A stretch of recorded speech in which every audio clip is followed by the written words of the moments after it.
Wouldn't it be fun to play a character that can be a great controller, a great infiltrator, and can win a combat before even going into combat?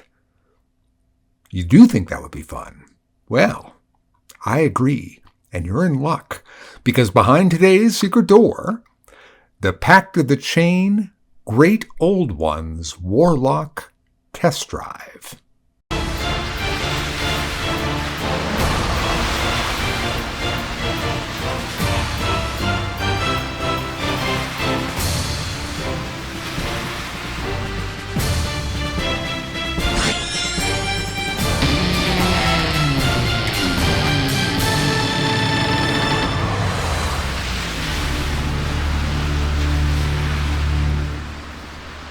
So behind today's secret door, the Pact of the Chain, Great Old Ones, Warlock Test Drive.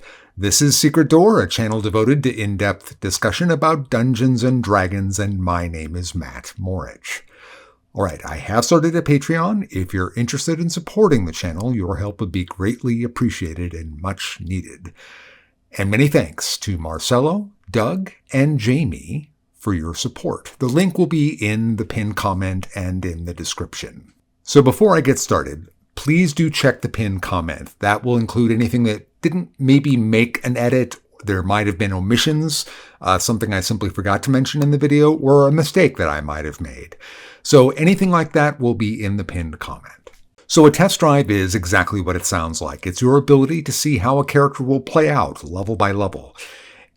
And you can compare it then to other classes and how they're doing at those levels as well, or maybe just to other subclasses within this particular character class. It's kind of a build and kind of a guide. It's build-ish and it's guide-ish.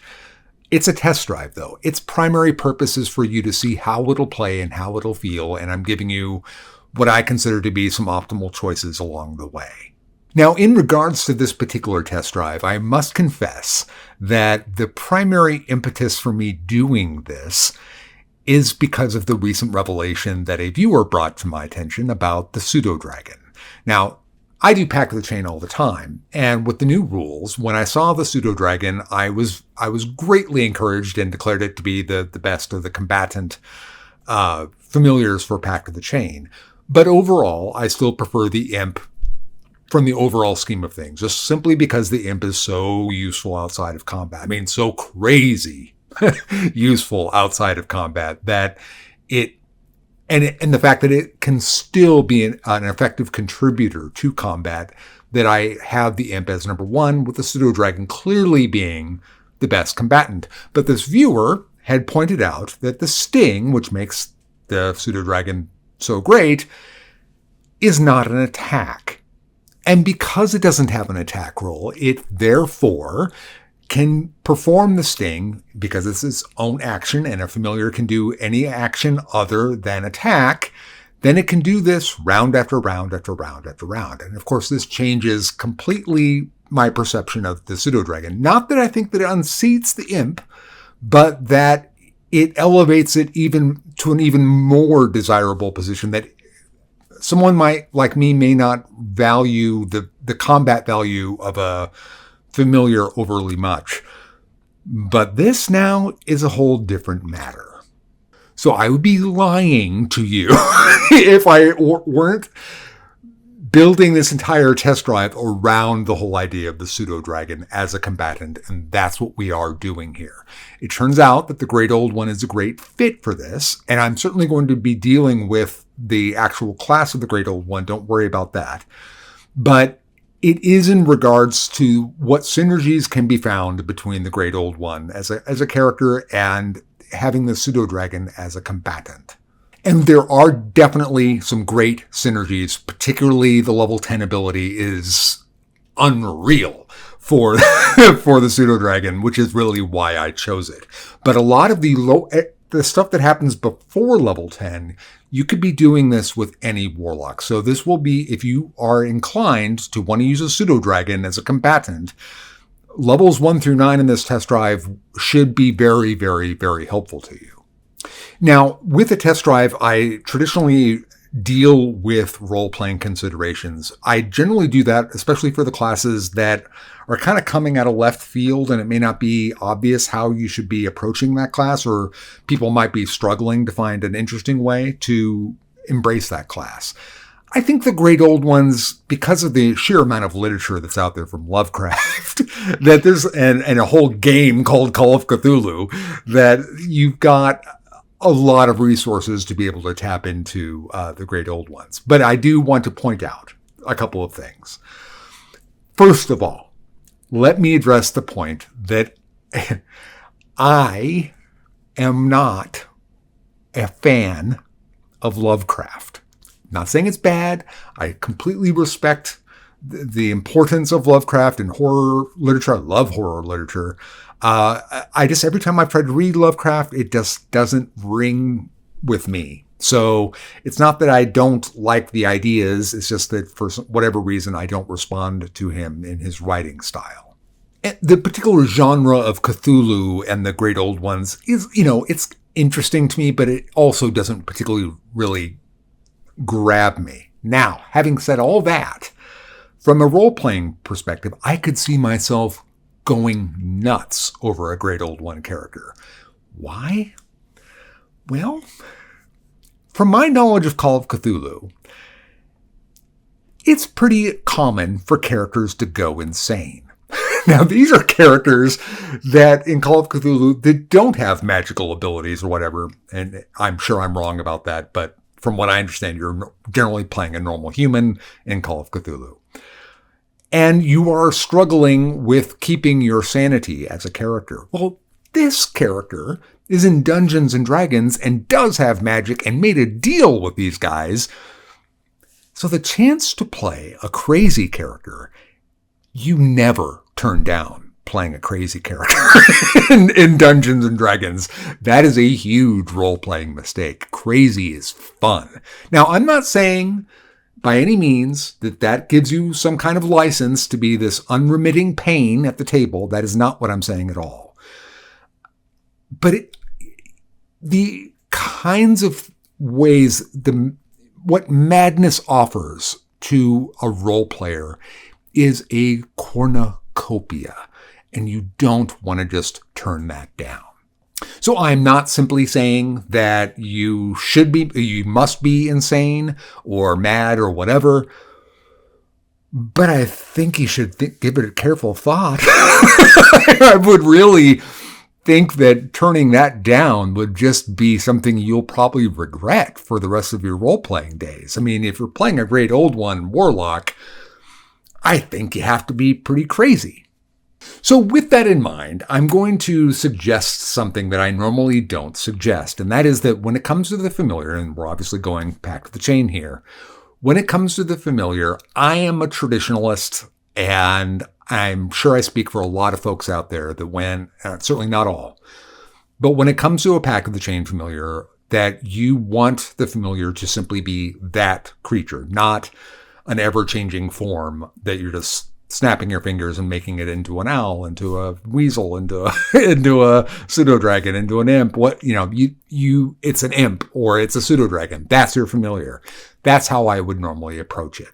But because we are focusing on this, with the Pseudodragon being such a great combatant, the Pseudodragon does have some problems. And one of those problems is, of course, that it doesn't have hands. That gives it not a negative quality because the owl doesn't have hands, but when compared to something like the imp or the sprite or the quasit, they all have hands, or the skeleton for that matter. They all have hands, and having hands, and I'm talking about hands, I'm not talking about claws where you can just grasp stuff. I'm talking about hands that can put a key into a lock and turn it, that kind of thing. Pseudodragon doesn't have those. The imp does. So, since the imp is, of course, my not necessarily my personal favorite, but the one that I think is the best familiar. I happen to like the imp as well. But I like the Pseudodragon. I am going to suggest that you, particularly for this character, you do swap them out so that when you are in combat situations, you're using the Pseudodragon, and when you're not, you're using the imp. Now, being able to call that on the button is going to be very, very difficult. So I think your default state is probably going to be, when you're in a combat kind of an environment, going through a dungeon, that you're probably going to have to use the Pseudodragon, because combat could happen at any moment, and you don't want to waste actions in summoning and reforming the familiar. So I think that you would want to make that the default state, as good as the imp could be in scouting, because it's got hands and it's invisible and it can fly and do all those three things at once, is incredibly powerful. But that you would use the imp maybe in downtime scenarios quite a bit, and that the Pseudodragon, when you're on the clock, so to speak, on adventuring time, you go towards the Pseudodragon. Now, you don't have to have any kind of reason or rationale to do this, but if you are of my predilection and that you view the familiar as a specific creature type, that's what it is, then you could be viewing that the familiar as a spirit is responding to your own mind and the madness that you're in. And so therefore, if you were in the dungeon and you did, swap them in and out, that could be a point of reflection of some of the chaos that's going on in your mind.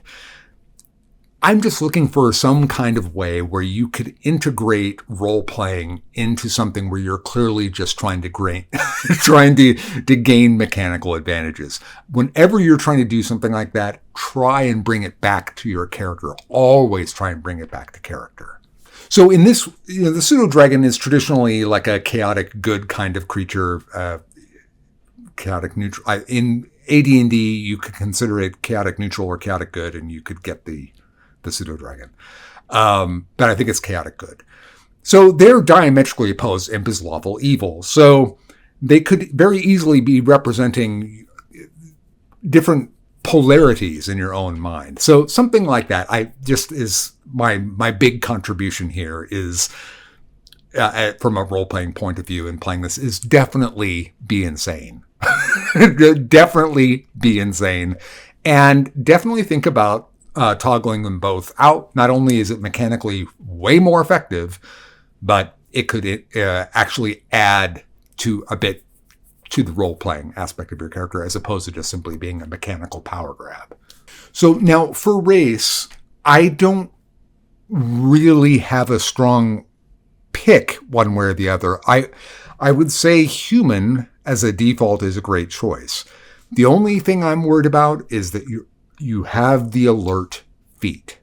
This is a control character. Alert is absolutely critical.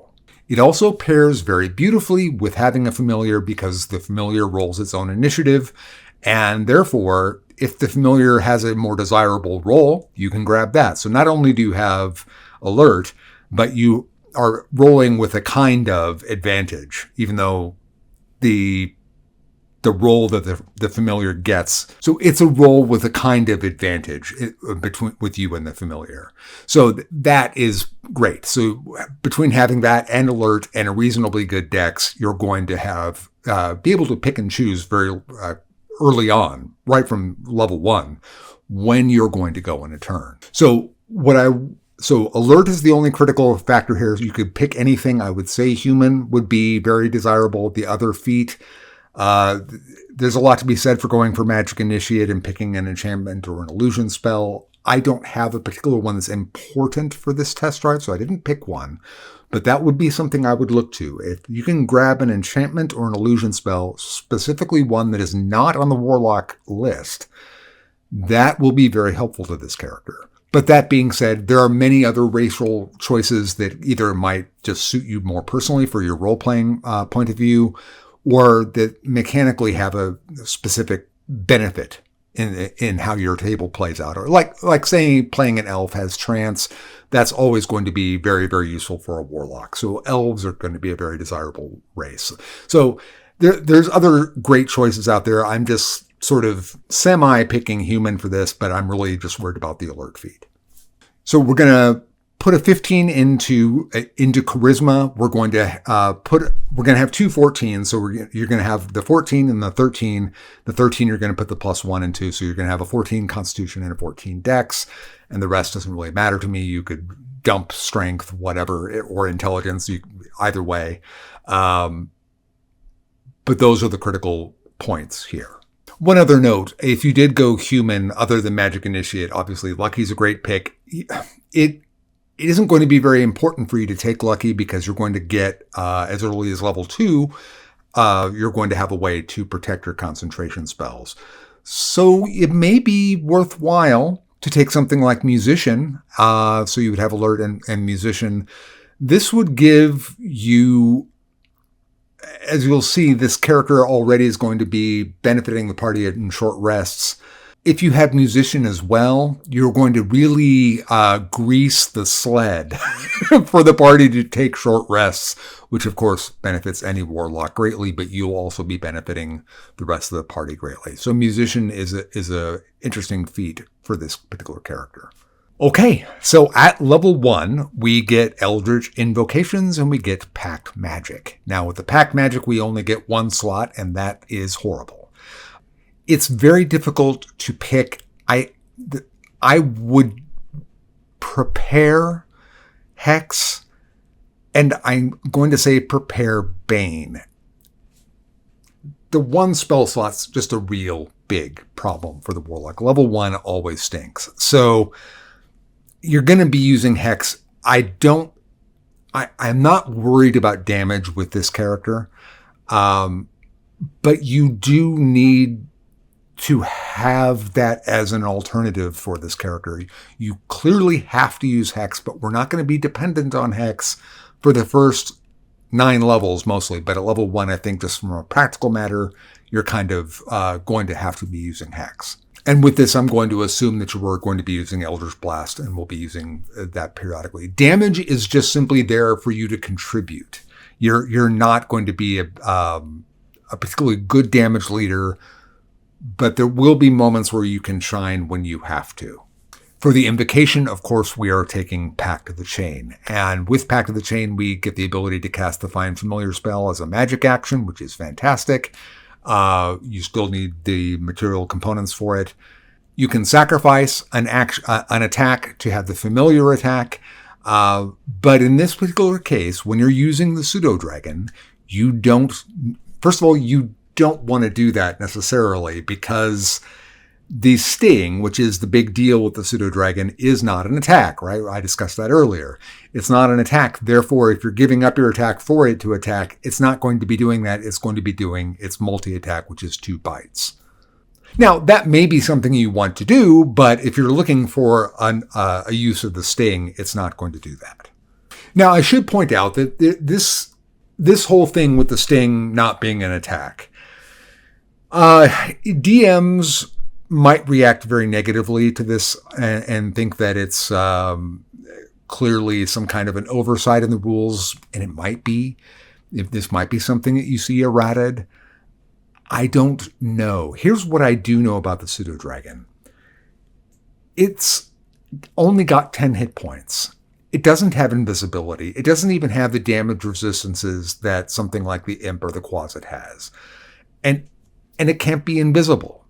So it is a very fragile familiar. It is of the original familiars, meaning from the Old Player's Handbook, it's incredibly fragile. I mean, the sprite had less hit points, but it could go invisible at least. The Pseudodragon is kind of a sitting duck. It does have magic resistance, which is great, but in every other respect, it's a sitting duck. Now, part of what our job here in this test drive is, because we want to be using the Pseudodragon, we're going to make that the engine of a lot of our control. We're going to be looking to help and defend the Pseudodragon as much as possible. But your DM might scoff a bit at this, but I would think that its ability to use the sting every turn, or every turn when it's viable that it can do it, that is balanced by the fact that it's going to be incredibly easy for the DM to kill the Pseudodragon if it wants to. Now, we're going to make that not just one hit and the Pseudodragon's out. We're going to make it so that the enemy has to commit a little bit to get rid of the Pseudodragon. But make no mistake, we're not going to ever be able to defend the Pseudodragon well enough to protect it from a DM that really wants to get rid of it. They're going to be able to do it. The Pseudodragon also has another problem, and I need to address all this here at level 1. Being immune to the poison condition, which is the sting. Let's just talk about the sting real quick. It forces a saving throw to a creature within 5 feet of it that it can see. It's a Constitution saving throw. Its base default value is a DC 12, which isn't bad. If the opponent fails the saving throw, they take damage, 7 on average, and they get the poison condition. But if they fail by 5 or more, they fall asleep. The poison condition, that's a nasty condition to have. So that's a very disabling condition. That is very desirable. But the fact that you can make this a knockout blow with a 5 or by failing by 5 or more is one of the big draws here, because as we'll go through the math a little bit on this, you're going to find out that that isn't going to be as hard to get as you might think. But the point is that if the creature that you're attacking is immune to the poison condition, then the Pseudodragon's are shut down. It could still do bite attacks and all that, but that's just damage. That's all it's going to do, and it's not all that great at damage. So poison immune creatures are going to be a very big problem. Now, just off the top of my head, creature types that have the poison immunity are undead, devils, demons, the prime elementals, meaning like earth elemental, air elemental, not genies. All of them are immune to the poison condition. Constructs are immune to the poison condition. And that's just a few. Things that use poison are often immune to the poison condition. So anything that does that as well. So it's a fairly big list. But the big problem, of course, is the undead. So if you're going to be playing in a campaign where undead are just all over the place, Pseudodragon's going to be a bit of a problem for you. You may just want to be using the imp. I'm going to be talking a lot about Pseudo throughout this. But just remember that the imp is extremely viable and in many ways more desirable for this particular character. But in combat, the Pseudodragon can do things that the imp simply cannot do. Now, of course, I'm going to have plans for what you do when you are facing poison immune creatures, because you will face them. And I'm not saying that they're going to be an endless parade of them, but I wouldn't be terribly surprised to see them showing up fairly regularly. Just how often that is, I think people over-exaggerate how many there are that are poison immune. The groups that I said are bad enough. If your DM is going to throw an endless parade of undead, then that's going to be the biggest thing that I think you could probably face. And another point is that Constitution save, which is what the poison is, of course, based on. Constitution saves are often considered to be, the worst save, and they are. It's, the one that most of the creatures in the monster manual are going to have a pretty good Constitution. Some of them also have additional benefits on their Constitution saving throws. But even with that being said, it's not quite as bad as you might think. I would say that your typical creature in the monster manual has a +2 or a +3. I'm going to say a +3 is going to be the norm that I'm going to be using as a modifier to deal with the saving, the DC 12 or whatever saving throw. But they can get much more substantial, of course. But you will be able to tell just eyeballing it, the ones that have super big Constitution saving throws. So, the dragons obviously have a high Constitution. Giants have a high Constitution, obviously. You'll be able to tell. Anything that looks big and powerful generally has a high Constitution. But even with those high constitutions, that is not your biggest problem. The biggest problem is the poison immunity. And the good news is giants don't have that. Dragons don't have that. Well, the green dragon does. I'm only talking about the evil dragons here. The green dragon does. So here at level 1, you're going to be reliant on Hex, and you're going to be using Eldritch Blast. And Eldritch Blast isn't going to be doing a tremendous amount of damage. Like I said, I'm only going to quote damage when it's meaningful. You're going to be the very definition of average damage throughout your career, mostly. But you're going to have the Pseudodragon, and the Pseudodragon is going to be able to do the sting every round. So I'm assuming that is going to be how your DM is going to rule it. Its rule is written. I have to deal with it that way. So that sting is going to be a DC 12. Now, it is important to point out, the Pseudo does have to see the target, but the Pseudo does have, in addition to other senses, it has blind sight, a range of 10 feet. So it can operate in magical darkness and be able to attack. If you were to cast Hunger of Hadar at later levels or something like that, I don't think you'd want to bring the Pseudodragon in there. But if you did, it would be able to target something even with although it's the blinded condition. So I'm not quite sure that by definition could it see. But it is blind sight, so that is a kind of a pickle. But things like that, the Pseudodragon will be able to still attack in. So the DC 12... with here at level 1, let's assume like a +2, or even with a +3 con, then you're going to hit the poison condition 40% of the time. 20% of the time, you're going to cause that creature to fall asleep. Now that's with a +3 con. I think that's going to be a bit on the high end for level 1. But there will be creatures that have that. There will be creatures that have a little bit better than that, but I think generally speaking, they're going to be there or a bit lower. But it's important to note that on the fail, not only is the poison condition there, but you are doing 7 points of damage on average. That isn't inconsequential at all at level 1. In fact, that's better than average damage. Now, if it survives the sting, and the Pseudo doesn't have invisibility, so it can't get away from targets without incurring opportunity attacks. And here at level 1, I don't think it's a particularly great idea for you to be inviting any kind of opportunity attack with the Pseudodragon. So if it succeeded on this, boy, this is going to be tricky as I talk about this. If it succeeded, or if the creature failed, because its failure is your success, it's going to be, I'm going to mix these up a bit as I go along, so please forgive me. If the creature fails at saving throw, then it's poisoned. So you might risk it because it's going to be doing that opportunity attack with disadvantage. But I don't think that I would even want to risk it then. But it's something to think about as we go along, especially once we hit level 2.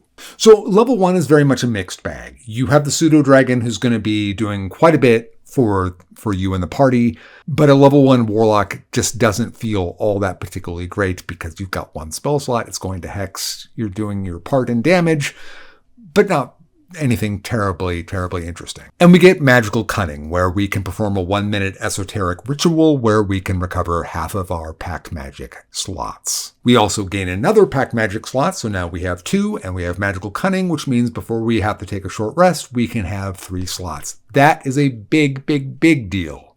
And we get more invocations, and that is a huge deal. So now we have 3. So with those invocations, I'm going to say we definitely grab Eldritch Mind. Eldritch Mind will give us advantage on our concentration saving throws. And for the other invocation, we take Agonizing Blast just because we have to be able to at least do average damage just to pull our own weight when the Pseudo is dealing with a poison immune creature. But now that we have spell slots to work with, let me tell you how the character will play basically from levels 2 to level 9.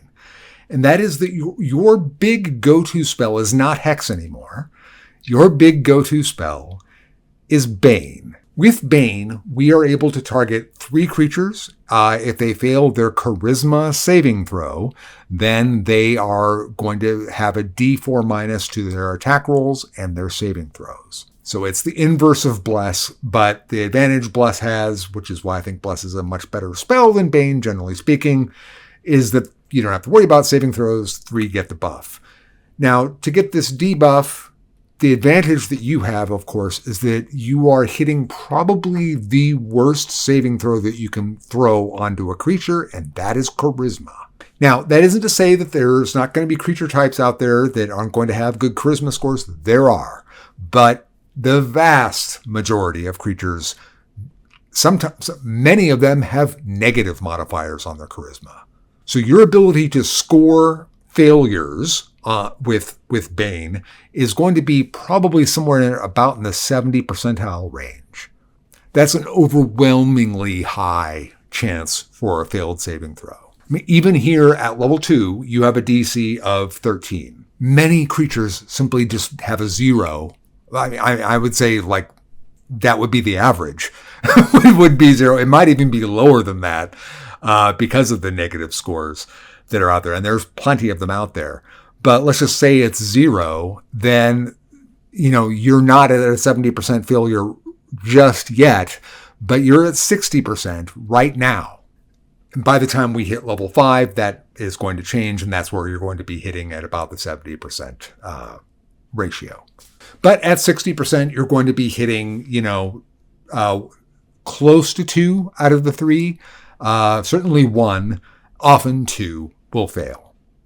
And if they are of a creature type that has a negative modifier, then that will simply go up, of course. But the whole point is that you're creating a target. Whoever fails, that's your Pseudodragon's big target. Now, the Pseudodragon has a flight of 60 feet. That means on almost any given map that it's going to be able to, you point and it goes and it's going to hit that target. And because we're talking about a flying creature, it's going to be able to achieve its target and it will sting. There is one synergy problem here, of course, and that is that Bane only has a range of 30 feet. So its advantage, however, is that even though its range is a bit short, it's any 3 creatures that you can see within 30 feet of you. That is far less restrictive than a standard area of effect spell, where, anything within that area of effect with that area of effect is generally much smaller than a 30-foot radius. So for you to take advantage of that kind of targeting is going to require a bit of an assist work with you, meaning you may be putting yourself into, because you'll be wanting to move to be able to cast Bane on some maps, to be able to hit the targets that you want, and then the Pseudo will be able to hit them. Not all the time, of course. Sometimes it's just going to be just right where you are. But just recognize that Bane's range is not particularly great. But on creatures that failed, that failure represents a 12.5% increase of their chance to fail. So if they had a 40% chance, now it's a 52% chance that they'll fail. And of course, the chance for sleep goes up by a similar amount. So now we're talking about not only are you disabling these creatures if they make their saving throw, if they failed the charisma saving throw and then they fail the saving throw from the Pseudodragon, but they don't feel bad enough to fall asleep, they're poisoned and have disadvantage, and they're taking a D4 penalty as well. So they may as well effectively be out of it. It almost won't matter if they fall asleep or they don't. And what's great is you can cherry pick them. So it doesn't have to be the 2 that are right next to each other. It could be this one and that one over there. And it doesn't matter in terms of Bane as long as they're within the range. And the Pseudodragon's ability to get to any of those targets means that you'll be able to punish them both in turn 1 and turn 2. This is exceptional control at lower levels and even as we advance, because it's going to be amazing to see how Bane, a simple first level spell, can still mess up those saving throws as we move along up in levels. It is the facilitator that helps the Pseudodragon shine. Now, this is where I was talking about how this kind of thing can be done with any Warlock, because it's simply on every Warlock spell list now. It's the level 10 ability that the Great Old Ones Warlock gets that really is going to make everything crazy for the Pseudodragon. So at level 3, we get the Great Old One Patron. So now we gain Awakened Mind. So as a bonus action, you can select another creature within 30 feet of you and gain a telepathic bond with that creature, and you'll be able to converse back and forth. This will last a number of minutes equal to your Warlock level. So starting now at 3 minutes, let me just pause here really quick. Telepathy is an unbelievably useful ability, especially when it's unlimited like this. It's not tied to a proficiency bonus or anything like that. Unbelievably useful ability in D&D, whether you're talking about being in a dungeon and being able to communicate discreetly, quietly, whatever, or even be able to communicate within combat reliably without giving away something that the enemy could take advantage of. Obviously, it's got great uses in social situations too. So telepathy is one of those abilities that you may not recognize just how great it is until you start using it. This doesn't allow you to read thoughts or anything like that. It's simply communication. We also gain psychic spells, which is so psychic spells is an unbelievably powerful ability. If you are casting an enchantment or an illusion spell, you don't cast it with somatic or verbal components. So this mirrors directly what the psionic spells do for the aberrant mind, and that is a very powerful ability. Now, the obvious big ability here for it is that it can't be countered because you're just doing it, and the spell happens. You just think it, and blammo, it happens. But that, to me, is not the most powerful aspect of psychic spells. I was talking about winning combats before you go into combat. This is what I mean. So if you are in a situation where you're in a parlay, and this kind of thing happens a lot in D&D, and you can actually facilitate these kinds of situations happening by simply just not rushing into combat. So if you're in a communication with an enemy, you're going to have an opportunity when you think either when you think the time is right or when things look like they're going particularly badly in the conversation and conflict is inevitable. Before initiative is rolled, you can cast a spell. So, what I'm talking about here with Bane's an enchantment spell. So you'll be able to just wham those 3 right away. And actually now we're talking about second level spells that we get. And Pact magic obviously always scales, and one of the reasons why Bane is such a great spell for this particular Warlock is that when you upcast it, for every level you can target yet another creature. So now you're hitting 4. So with psychic spells, whether it's Bane or not, as long as it's an enchantment or an illusion spell, you'll be able to cast it without anybody seeing it. So that transition point where you're still in parlay with creatures, and initiative has not been called for yet, is your time of absolute unbridled dominance as a player, now, or as a character. So because you're a charisma character, it's very likely that you're going to be the one doing parlaying or be at least participating in it in any case. Once the party understands what you're able to do in this case, I'm sure that they will want you to do the parlay because you'll be able to drop the hammer and end an encounter before initiative is even rolled in many cases. Now just imagine when we get into higher level spells that are enchantments or illusions and what those could do before initiative is even rolled. It's crazy powerful. Now on this topic, let me just address illusions because I'm not going to be going into a lot of illusion spells here, but I don't want you to, for a minute, to think that I don't value illusions. Illusions are one of my favorite spell types of all is illusions. But the problem is a lot of dungeon masters just don't play very nicely with illusions. So I'm not going out of my way in this test drive to recommend them for that reason. But if your DM will play ball with illusions, go nuts, because this character being able to cast them and just have these things appearing out of thin air. They won't have any reason to believe that it's an illusion. You won't be tipping them off that it's an illusion, let's put it that way. So as valuable as Awakened Mind is, and I think it really, really is, it's very, very useful. Psychic spells. Not only that, of course, but we get Detect Thoughts, for example, on the Patron spell list. Now, in regards to the Patron's spell list, this is where it can be a bit of a bummer when you're thinking about how the Aberrant Mind, how the Great Old Ones plays out. Because things like Detect Thoughts are on your spell list. That's a great spell, but it is a divination. So you cannot do the trick with psychic spells. If it were enchantment or illusion, you'd be fine. And in many ways, illusion is a much better spell type than divination, which is why I think it is potentially so much more powerful than Aberrant Mind could hope to be.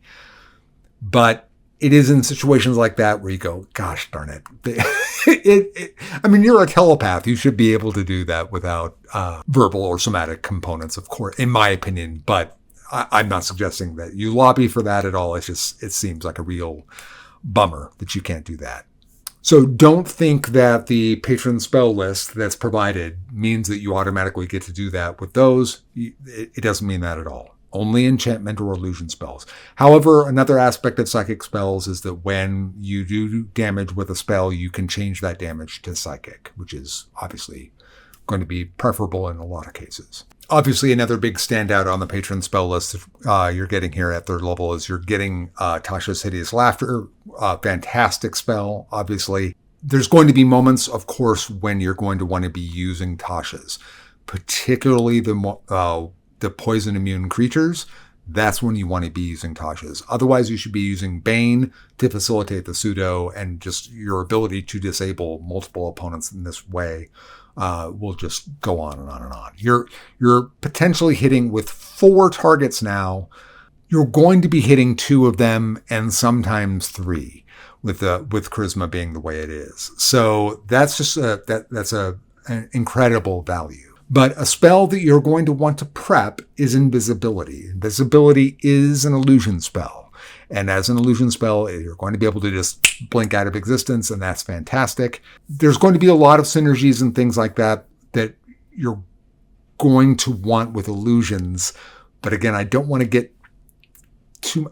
talk about illusions overly much because I don't want to get you overhyped if your DM is like so many DMs out there and is just not going to play nicely with them. But if they do, go for the illusions. It's a lot of fun. But Invisibility is, of course, one of those illusion spells that DMs will play nicely with. And at level 4, we get our ASI. And with our ASI, we're going to be going with Inspiring Leader. So Inspiring Leader will bump our charisma up to 18. So now we're at +4. And we're going to be able to give temporary hit points to, if you have a big, big, big party, more than 6 people, then you're not going to be able to affect everybody. But in almost all cases, it should be everybody, including yourself. And in this case, you always are going to be giving them to the Pseudodragon. So here at level 4, that would be 8 temporary hit points. It's your charisma modifier plus your level. So 6 total allies affected with 8 temporary hit points at this level is a really nice defensive bonus. Obviously, it's a huge defensive bonus for the Pseudodragon, and it will get an even better one when we move up to the next level, level 5.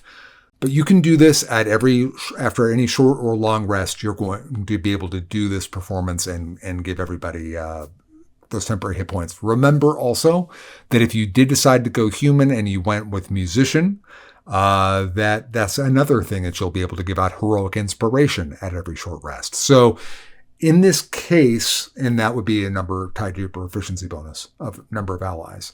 So that will encourage a party to want to take a short rest for sure. So Inspiring Leader, great feat, protects the Pseudodragon. That's really why we're taking it. And of course, it helps everybody in the party. Level 5, we get our 3rd level spells. Our proficiency bonus jumps to +3.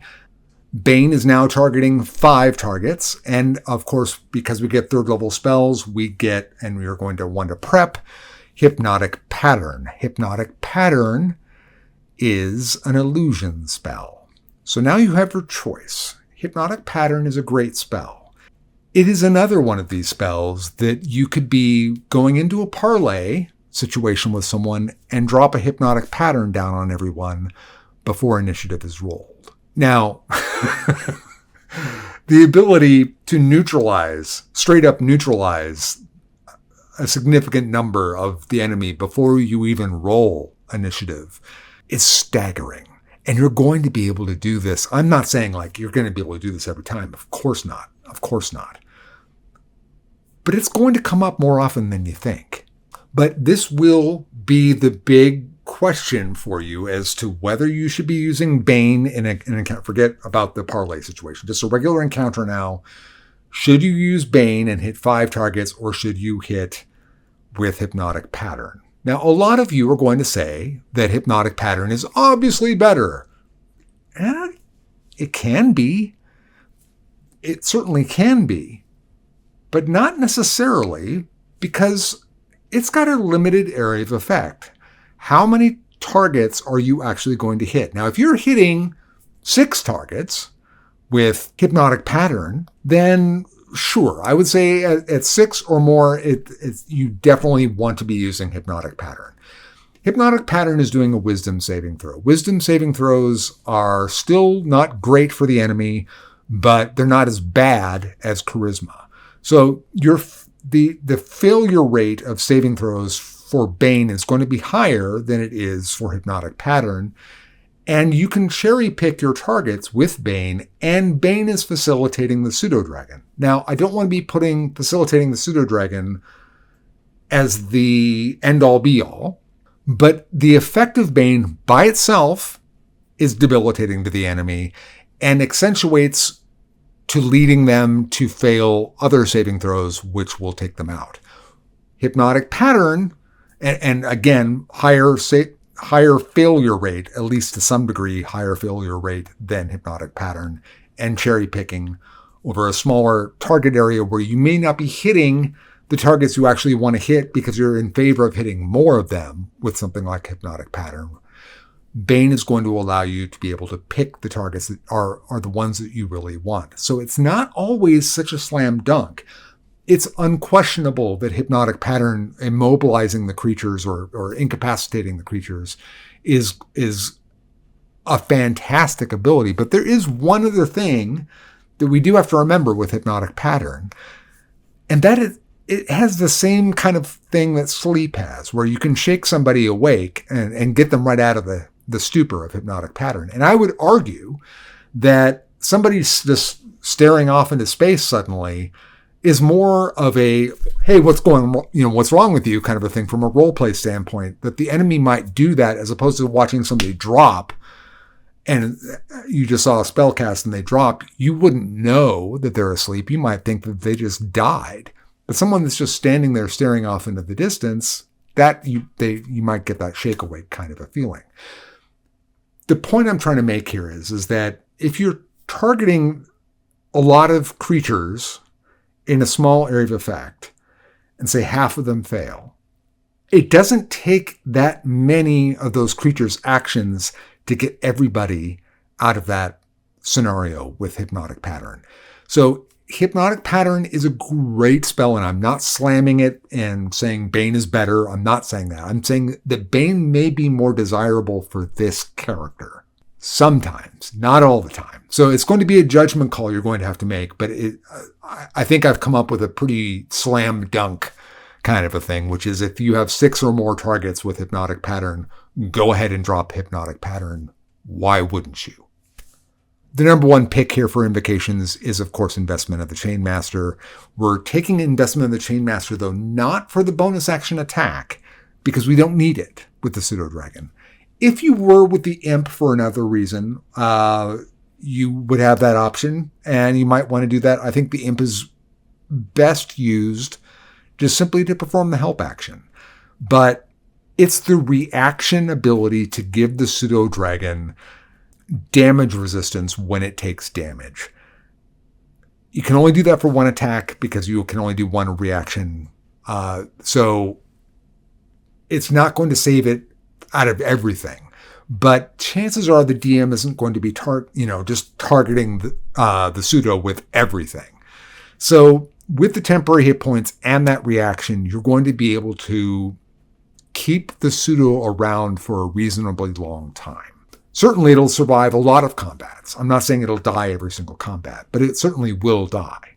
And the most important thing, of course, with Investment of the Chainmaster is that it now is delivering your DCs. So the saving throw for the sting is now going to be a 15. So at a 15, your percentages change rather radically, especially when you start talking about things like Bane. So with a 15, assuming a +3 Constitution save with a 15 DC means that they need to roll a 12 or better to succeed, which means they have a 55% chance of failure. At a 15, a sleep result will occur on a roll that will equal 10, which means that a roll of 7 will incur sleep with a Constitution of +3. So a 35% chance for knocking somebody out. This is without Bane. Now add 12.5%. So that 35% is now nearly 50%. That 55% chance for outright failure is now 67. This is with a Constitution saving throw. That's immeasurably powerful to be able to be doing. Bane really, this combination of using your DC and with Bane makes that poison attack to have a 50% chance of doing a knockout blow. That's insanely powerful. And to be able to do that round after round after round after round, of course not with Bane, you're going to be limited to those numbers, those ratio numbers with targets that are affected by Bane. But nevertheless, having 2 available targets in any given combat that could suffer that kind of failure from the Pseudodragon is amazing. Now, for the other one, you could pick this is kind of a dealer's choice, but I have a specific one that I think that you should strongly consider, and that is Mask of Many Faces. Now, Mask of Many Faces allows you to cast Disguise Self without spending a spell slot. Disguise Self is not a concentration spell. It lasts for an hour. It's another one of these spells that if you've never used it, you don't know what you're missing. It's an incredibly powerful spell. Having a reliable disguise that could be anything that you need it to be within reason is insanely powerful. I should point out, now, first of all, Disguise Self is an illusion spell, which means you're casting it without having to use a spell slot, which is great, but because of psychic spells, you're able to cast it and just change. Now, let's set aside the power level for a moment. This just allows for just insanely fun role-playing stuff, for you to be able to just look like whatever you want, whenever you want, on a whim. It could almost be like a mood ring where, where your appearance just changes and changes and changes. And again, if you're looking at this character as a character that's insane, this just allows you to really have a lot of fun with this. This, from a role-playing standpoint, is a lot of fun, but the kind of fun, because of the kind of infiltration you can do with being able to just cast Disguise Self at will without drawing any attention to it by verbal or somatic components, is great. Now, Hat of Disguise will do the same thing, and that's an uncommon magic item, but it requires an attunement slot. This is costing you an invocation. Which is more valuable? That just kind of depends on how magic items are flowing in your game. You may not, in some campaigns, you may not even be able to find a Hat of Disguise. Some DMs are very tight with magic items or make acquiring the ones that you want nearly impossible, in which case, definitely take the invocation. It's a great use of an invocation for a character like this. And the Hat of Disguise does have another problem in that if the hat is taken away from you for any kind of reason, you can't do it. They can't take away the invocation.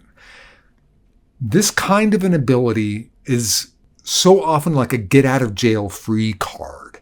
getting into big trouble and just being able to and people believe what they see. So if you play this right with Disguise Self, you're going to be able to just get into situations and get out of situations that most characters just can't do. It's a great ability for a character like this. And Inspiring Leader now at 5th level, now you're giving 9 temporary hit points. So lastly, other 3rd level spells to consider. There is Major Image. That's an interesting spell. Again, an illusion spell, but I need to point it out because of psychic spells. Take a look at it. If your DM will go with it, this is a spell that could be really great, but I think that most of the time you're going to be wanting to simply to be using Bane or Hypnotic Pattern. Things like Counterspell, which would normally be something that I would recommend either taking or strongly considering, I'm going to say don't even consider it here because your reaction is got to be reserved for the Pseudodragon, and Counterspell is a reaction spell. That doesn't mean that you can never take it. It's simply that I wouldn't want to take it unless nobody else in the party had it. If nobody else in the party had it, I think you almost have to take it when it's available simply because it can save the party in certain situations. But if you have a wizard or you have somebody else that's going to be able to have access to Counterspell, let them take it and deal with it. Your reaction is accounted for. At 6th level, we get Clairvoyant Combatant. This is going to allow you, when you have a telepathic bond with another creature from Awakened Mind, you can force that creature to make a wisdom saving throw. If they fail, then they have disadvantage on attack rolls against you, and you have advantage on attack rolls against them. You can only use this once per short rest or long rest, and you can restore it with expending a spell slot if you chose to. Don't do that, I wouldn't think.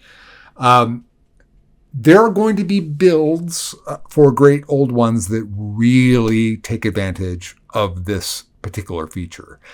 This particular feature is going to be used by you, but it's going to be used primarily, I would think, in the scenarios where, and you want to reserve it for this, when the Pseudo is up against a poison immune creature. It's going to allow you to be, first of all, you'll be using Hex in that kind of a situation. So your damage will go up from pathetic to at least average. And then if you have advantage on both attack rolls, because Eldritch Blast will be hitting twice, then you're going to be going from average to actually good-ish damage. Not like great, but like good-ish damage in the, low mid 20s, 24 or so. That's how much advantage can do. Now, in those kind of scenarios, and this is assuming that the creature fails the saving throw, then you might want to be sending the Pseudodragon around to do the help action for somebody else to give them advantage. Now, in a situation like that, if the other party member is doing average damage, then the help action is worth just under 4 points of damage in general. So you could easily be considering that as part of your DPR because that's kind of what you're worried about at this particular moment. So, now you're looking in the high 20s, and that's good damage, very good damage. Not great, but very good. So your ability to contribute when the Pseudo, now at 6th level, when the Pseudo is facing poison immune creatures, is there for you. That's what this ability is best used for you. Now at 7th level, we get 4th level spells and we get an invocation. And now that we're at 4th level spells, that means that Bane is now hitting 6 targets. Now, 6 cherry-picked targets, albeit within a 30-foot range and all that type of stuff, starts making the calculus a bit more difficult again with Hypnotic Pattern. But I think that, if there's a high concentration and they're all valuable targets within Hypnotic Pattern, go ahead and do Hypnotic Pattern. But 6 of the ones that you want, Bane is very, very, very effective, especially with this character. And we're going to be switching out of Bane once we get to 10th level, but we'll still have it in our back pocket when we need it. Now, at 7th level for the Invocation, I am a big fan of Ghostly Gaze. I'm going to recommend it here for you because I think there are a lot of what you're going to be doing is Infiltration. Ghostly Gaze outperforms a Ring of X-Ray Vision, which is a pretty valuable magic item. And the kind of information you're able to gather from it is fantastic, but it's not, again, going to be for everybody. So in other words, I don't have a pick that is critical here. I would go with Ghostly Gaze, but Devil's Sight is a standard pick. That's a solid pick, but there are plenty of other picks. I'm not really too worried about the Invocations now. We have the ones that we have to have. The spell that I would prep here, again, you're going to be upcasting Bane a lot. You might be using Hypnotic Pattern a lot, but just from sheer utility, Dimension Door is going to be very tough to beat. Always prep that.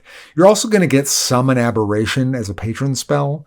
That could be a great thing to cast. Summon Aberration, particularly with a character like this, it has a lot of flavor to it, and the aberrations are pretty darn good. So it's a pretty good spell, pretty strong spell. Anytime you can summon a creature that's even reasonably good, it's always going to be at least a good spell.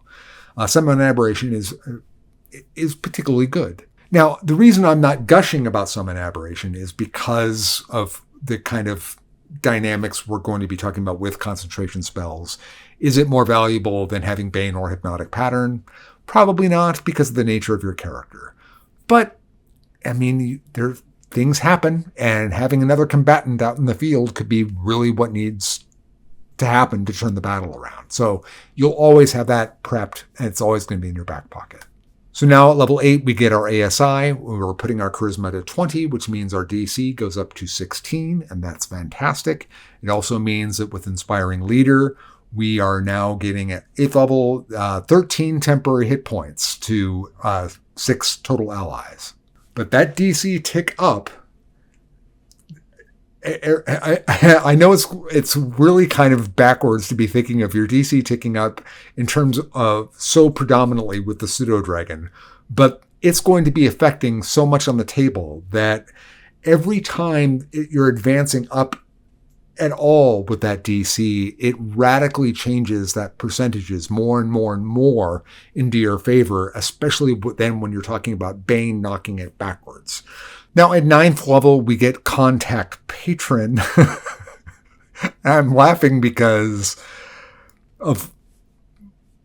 I don't even know. I don't know enough about Lovecraft to know how that one plays out if you're going with a Lovecraftian patron here, which why wouldn't you here? It's essentially contact other plane, but you're contacting your patron, so that's an interesting role-playing scenario for your DM, to be sure. Let's just put it that way. We also, of course, we're getting our proficiency bonuses jumping up to 4, which means that our DC is now up to 17, which is amazing. We're getting another point on Inspiring Leader temporary hit points, which is awesome. And, of course, we get 5th level spells. Now, there's a few that need to be talked about here. I'm always going to recommend that you take Scrying. Scrying is a great out-of-combat spell to be casting.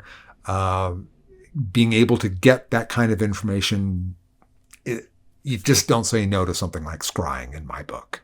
But this now gives us the option of prepping Synaptic Static, which you absolutely want to prep, because Synaptic Static is an enchantment spell.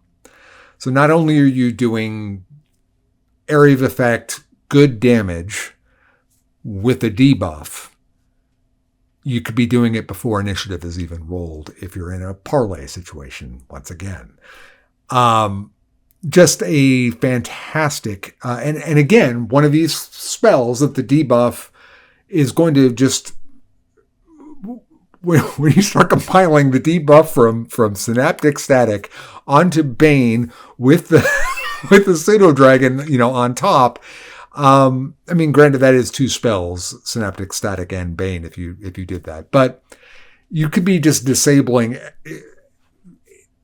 It would be frustrating as a DM, I would imagine, to be having creatures out there that are... It's one thing when they're incapacitated and they just don't get to do anything. You kind of go, okay, well, they win that one. But no, the creature is still effective. It still gets to take actions. It just stinks at them because it's got disadvantage. It's got a minus D6 and a minus D4. Just a very amusing pile of debuff that you can throw on an enemy with Synaptic, Static, and of course, reasonably good damage in area of effect. And to be able to do that, or, again, you have your choice. You're in the parlay situation. Do I want to drop Bane on them or Hypnotic Pattern? Or I could do Synaptic, Static. You've got what you'll want for that particular situation. And that's just a great ability to have. And finally, at level 10, we get Eldritch Hex and Thought Shield. Thought Shield prevents your thoughts from being read. It also means that whenever you take psychic damage, that you get damage resistance to that psychic damage, and whoever was dealing that psychic damage to you takes an equal amount that you take. But the big, big, big deal here is you get Eldritch Hex. So Eldritch Hex means that you'll always have Hex prepared. That's nice. But when you cast Hex, and now bear in mind that when you are casting Hex at this point, it lasts for 24 hours. So the ability to have this just running around the clock, and with what you're going to see that it's able to do now, it's terrifying. So now you pick a attribute, and Hex always has that ability to be a debuff to ability checks. Now that debuff to ability checks means that they get disadvantage on the saving throw to that attribute. So if you picked Strength, then they would get disadvantage on their Strength saving throws. In this particular case, you're probably going to want to pick Constitution. So now, with this Hex that's running 24 hours with one casting, and with the cost of a bonus action, you're putting it on a target, and they are now getting disadvantage, and they don't get a save against this or nothing. They automatically have disadvantage on their Constitution saving throws, and here comes the Pseudo. So even against big targets like, plus 9s, if you're talking about having a 17 DC at this point, and they have a plus 9, then just that alone, they still have a 35% chance of failing with that plus 9 with a 17 DC. But with disadvantage, which is generally considered to be worth about 5, that means they have a 60% chance of failing with a plus 9. That's for failure. That's for poisoned condition. To miss a 17 by 5 or more means it's at 12. If they're effectively with a plus 9, now only operating at a plus 4, essentially, with disadvantage, then you are looking at a chance, if they roll an 8, they're asleep. A roll of 8 or less is 40%. So you're taking a creature that has a plus 9, and just with this ability that they cannot save against, the Pseudodragon has a 40% chance of hitting high-value targets and just taking them out. And an even higher chance, of course, of simply giving them the poison condition. So you don't need Bane anymore. Hex is a concentration spell, so they don't play nice together. Bane had its day. Now it's all about Hex. And of course, that's going to make your Eldritch Blast a little bit more potent, et cetera, et cetera, et cetera. But that's really not the big get here. The big get is the Eldritch Hex.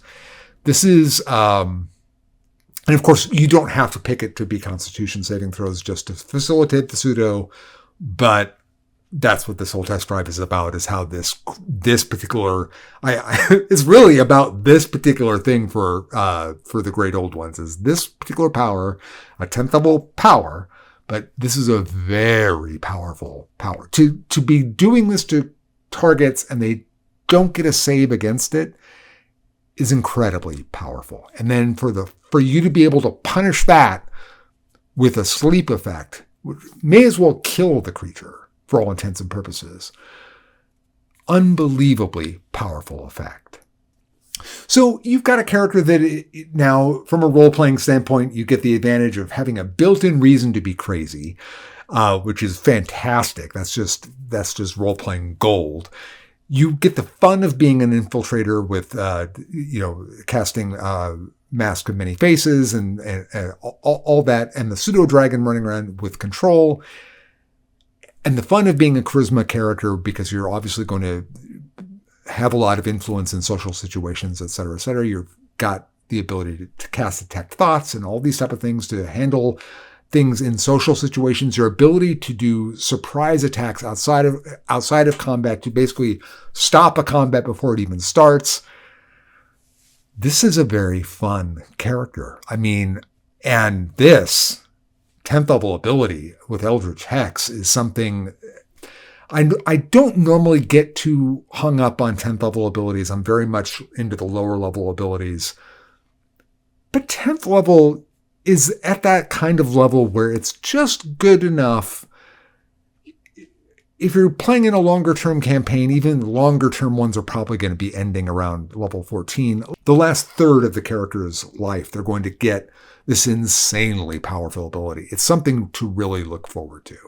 So this was really what it was about, is how to maximize the power of the Pseudodragon and how that will interact with the character. Obviously, with Great Old Ones, as I said at the beginning of the video, the toggling is going to be of something you really want to consider here, because outside of combat, with all the kinds of stuff you can do, having the imp, which is going to be a great partner for you in those kind of things, is something you don't want to ignore. All right. Well, that's all I've got. If you enjoyed the video, please like, please share, please subscribe. And if you're stuck and you don't know where to go, you can always search for a secret door. Until next time, I cast Bless on all of you.